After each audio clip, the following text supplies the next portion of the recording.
Boy, this morning worked out perfect. I sat in this same tree yesterday evening and had that little half-rack buck come up underneath my stand, sniffing everywhere I walked. I've seen this buck in here several times, and I haven't been able to get him on film. I thought, well, I'll sit here in the morning. I've never sat here on a morning hunt. Thought I'd give it a try. And he come over there. He walked the trail that I sat on. I've been sitting in that tree 3 afternoons waiting on him to walk that trail. And he walked dead under the tree that I've been sitting in for an evening hunt. So this morning, I called him over here on this side. The bed area is behind me, and I've been seeing bucks walk this trail over here in the afternoons, and does. So I thought, well, I'll try this side up closer to the top of the ridge. What I got is a bottom. It's a long, wide open pines, swag. Bottom, I guess what you call it. But anyway, them bucks, they travel up and down through there, going from one bed area over to another bed area. And this morning, I got him. He's dead over there. I'm going to give him some time to die, though, just to make sure, because these deer, they're tough. So you always want to get, even if you hear them crash and you know they're dead, you want to give them a little bit of time anyway. It's always a good idea. He'll still be dead when I go over there, even if it's an hour from now. I've already seen 2 more does walk through. I didn't even pick up the camcorder because, well, to tell you the truth, I was a little bit shivering and shaking from that buck, and I had my hands in my pocket trying to warm up. I love this stuff. And I'm going to get quiet. I might say something else, you know. Get a little more intel.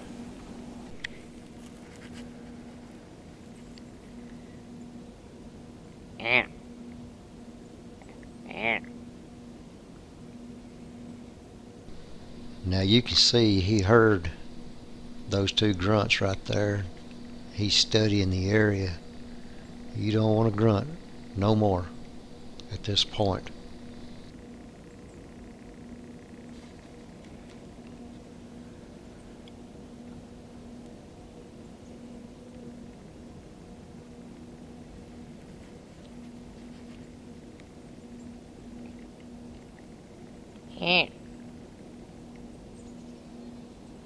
It looked like he was going to continue on down the trail, so I did a bleat. And his response is he made a 90-degree turn off the trail and he's heading my direction.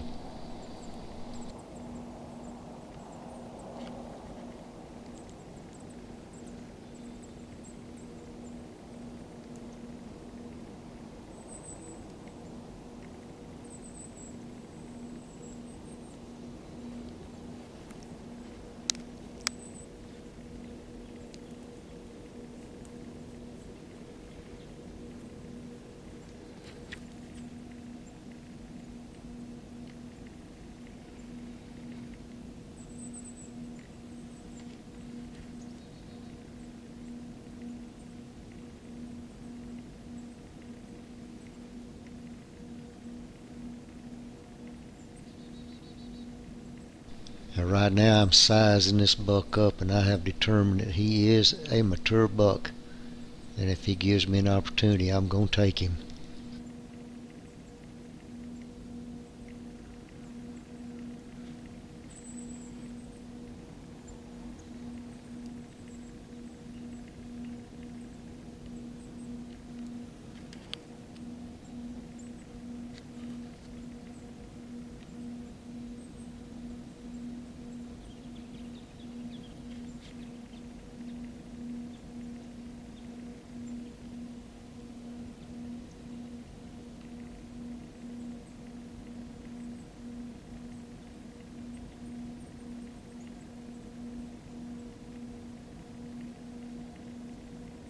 Now, in all honesty, I probably should have been at full draw and took that 30-yard shot, but I felt like he would come closer. Instead, he's walking away from me. So now I'm studying when should I grunt again. He's a little too close to me to grunt.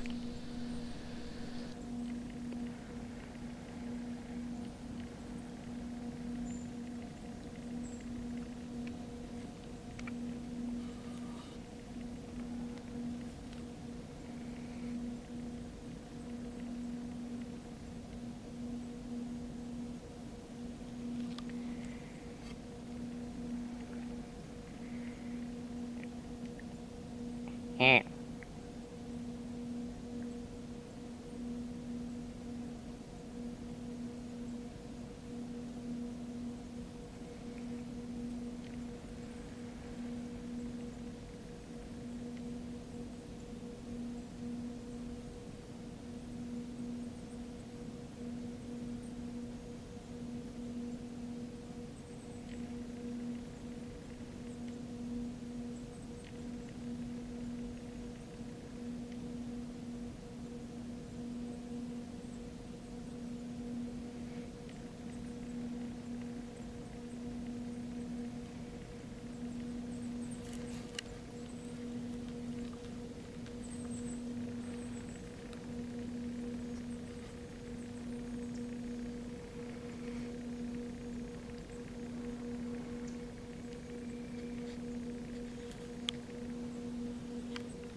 Yes, he's down right there. That's what I'm talking about. He is down right there. That was a bullseye. Now, I grunted that deer to him. He knows this is the bed area right here, and he knows that there's bucks chasing or cruising for does. So he is on the prowl, and that's when you can grunt to him the best. Dude, that worked perfect. It don't always work perfect, but this morning it worked perfect. Now I'm starting to shiver. It's only 18 degrees out here. Most folks stay home, cuddle up with their wives in bed, but I don't know. There's something wrong with me. I gotta get out here and chase these deer. Beautiful, beautiful hunt right there. That's awesome. I just got down out of my tree stand. I gave this deer an hour. Even though I think I heard a deer crash, and I think it was a really good shot, I'm always gonna give them an hour. Me and my son-in-law were talking about that the other day. You can never be too sure.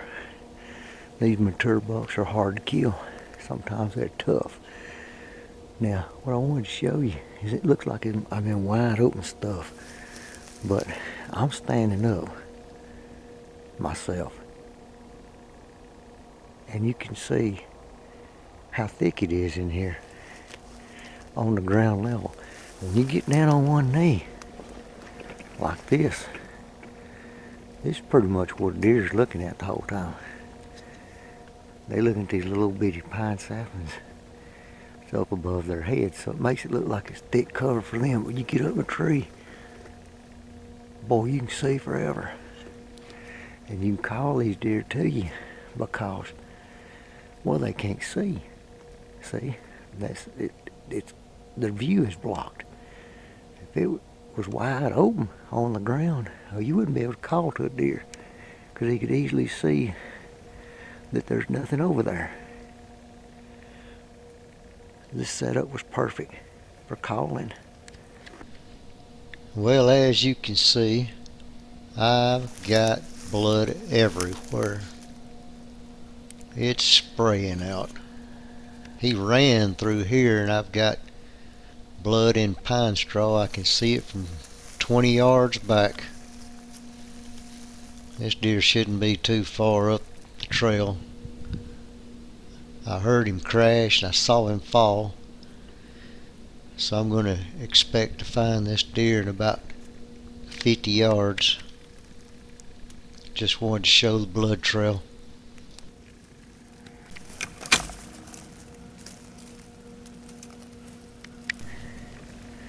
The arrow is still in the deer as it's running off, and you can see the blood is up high on a lot of the bushes.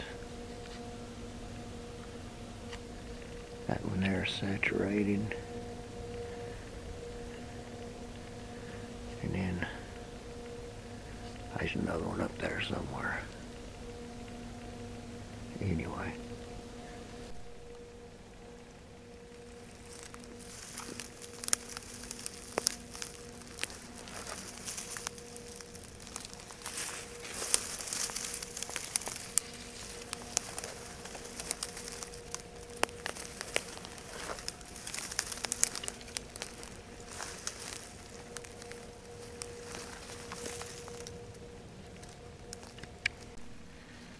the blood almost looks like paint.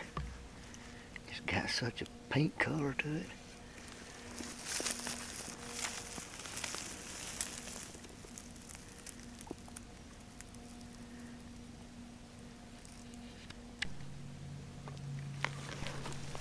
Looking at that arrow, the blood on there is almost as pink as the fletchings. That's a hot pink fletching there. Just for the record, I thought I heard him crash right in this area here, but I don't see him laying on the ground. I'm continuing to follow the blood trail, and I'm going about 70 yards right now, I guess. Give or take a few. This buck's already gone a lot further than I thought he would. Looks like he might have coughed up a lot of blood right here. Did something. Anyway, I've got good blood. I'm gonna keep on going. He can't be far. Well, sometimes things don't go quite like you plan it to go. I made a real good hit on that deer. I got really good blood for about 200 yards. He's made it up to the edge of a clear cut, and the deer has started walking, and the blood's clotting up. And I know this deer's dead. This deer gotta be dead. He done coughed up and blew up too much blood. What I thought I heard was a crash obviously wasn't a crash. Your ears will lie to you. What looked like really good blood, and I thought the deer wouldn't be very far, has turned out to be a lie also. Your eyes will lie to you. So what I'm gonna do now, I got a friend with a dog. I'm fixing to head out. He called me a couple times, said if I ever need a track job, give him a call. He wants to put his dog on it. Him and his boy sitting at home, ain't got nothing to do. Said, man, we'd love to come track your deer down for you. He said, we'll find it. So I'm headed back to the house, gonna meet him. I ain't about 15 minutes from the house. He's got to get his dog ready to get cleaned up, dressed and ready to come up here. We're fixing to get on this blood trail here this evening, see what his dog can do. Bottom of the hill or laid up on the side of one of the hills. And they're not suspecting there's blood. You know, they're tough. Yeah, they are. They're very tough animals. So we went 3.82 miles. Stuff off her side. Okay, come here, come here. You got that Mountain Dew still? Yes, I do. I got 2 cold Mountain Dews.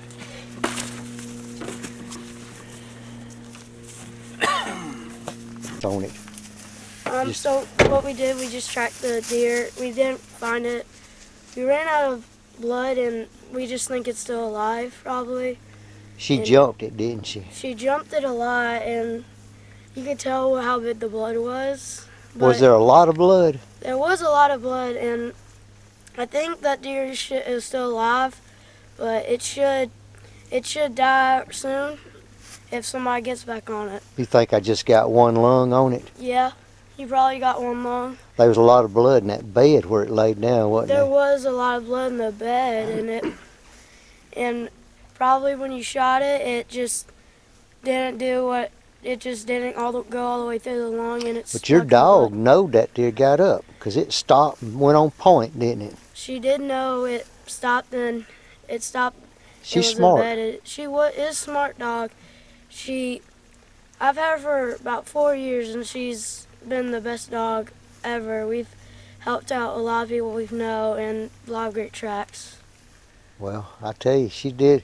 She tracked it a lot further than I'd ever been able to track it. I'd have never made it that far. That's what most people say. We go on track, and they say that they tracked it a bit, but they say they always stopped after a bit.